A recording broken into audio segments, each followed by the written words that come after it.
Welcome back to Volume 9 of Captain Harold DeMarrero's River Stories.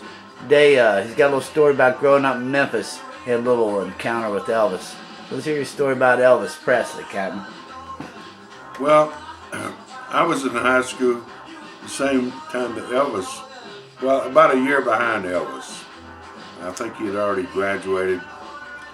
And Elvis was like, not famous, but he was playing music. Mostly country music. I think at the time that I first met Elvis, he was playing for the Louisiana Hayride, which was a pretty popular country place at the time. And I used to listen to a radio station called WDIA, and all teenagers back in the 50s, middle. Who was the disc jockey?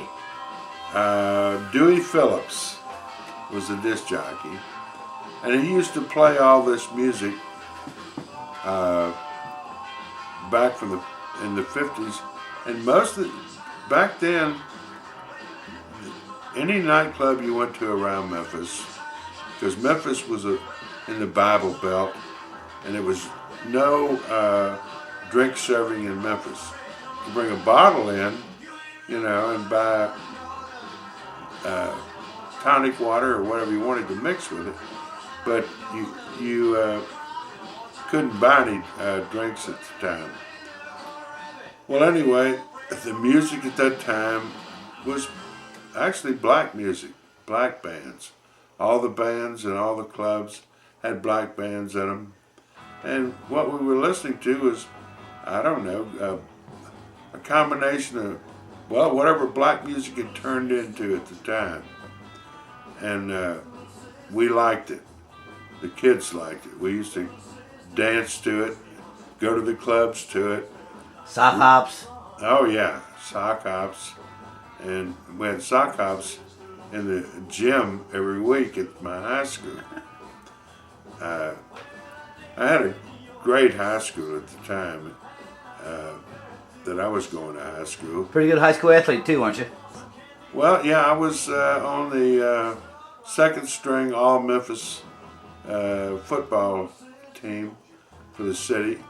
But back to Elvis. Well, my mom and dad bought a new Buick Century, 1955 Buick Century, and it was the hottest car on the road. It was the fastest dragging car. It would beat the 55 Chevy, which was a bad car at the time, but this car was the fastest. So they let me take it out. I would take my buddies out and drive out. And we was driving down Main Street in Memphis. I don't know what we were looking for. There sure was no people up there at the time. Streets were almost bare, late at night, 10, 11 o'clock at night. But I was following this pink Cadillac, and he stopped at a red light, and I stopped behind him, and I saw the door open, and he got out.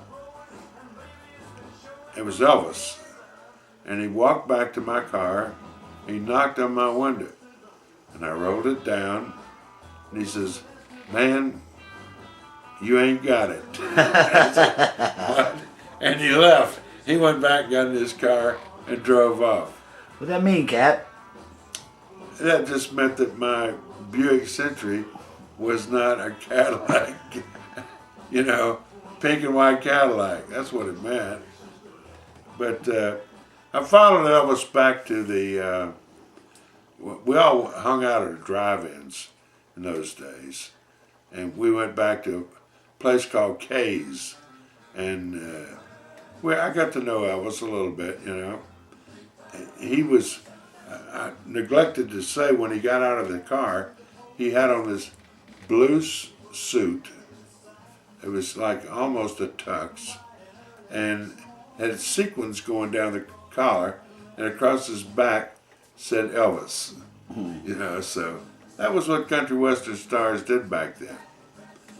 But I never thought Elvis was that good, you know. And I'd say about 1 billion fans worldwide would disagree with you. I disagree with what I thought back then, but you know, back then he was in country music, and I was into what I was hearing on the radio, and he wasn't there. So then, somewhere along the line, he connected with that side of music and started producing his own music. And I remember the first night I was driving with my girlfriend, and Dewey Phillips, the DJ on my favorite radio station, said, "Man, we've got a new tune out by Elvis Presley." And I knew Elvis Presley, and I says, and I listened to it. I listened to the song, and I probably, because I didn't feel like Elvis was some great star at this time. He was just another guy like I was, and I was competing with him, and I didn't want to think he was worth a damn. So I listened to the song and said, "He'll never go anywhere." You remember what song that was? No, I really don't. I really don't. You know, because I never was a fan of his. Even when he was, during his career, I wasn't a big Elvis fan until it got to the point where I realized how great he really was. And then I changed my mind about Elvis Presley. But another time that I had an encounter with Elvis was my friend and I was driving around. By this time, I'd made a few riches of my own, and I had a white Corvette convertible, 65. And I drove up to the skating rink. And back in Memphis, we had these skating rinks that were big things, you know, 2 or 3 of them in Memphis, where everybody went. And I went up there, and Elvis was standing outside on the little platform by himself. And we pulled up in my Corvette, and I said, "What's going on?" He said, "What's going on, man? Why don't y'all come on in?" So I parked my Vet, and we went in, and actually Elvis hadn't started skating yet. So I walked in, and pretty much with him, and to the skating rink, and he sat down, and I sat down a couple of people over for him, and the minute he sat down, about 8 guys ran up, started taking off his shoes and putting his skates on, and I thought, what a weenie you are. He was the king, baby. But he was the king, man, and he really was the king. Great musician. I know that now. But I didn't appreciate him back then because he was a competitor. You know, I was just a guy after girls, and so was he.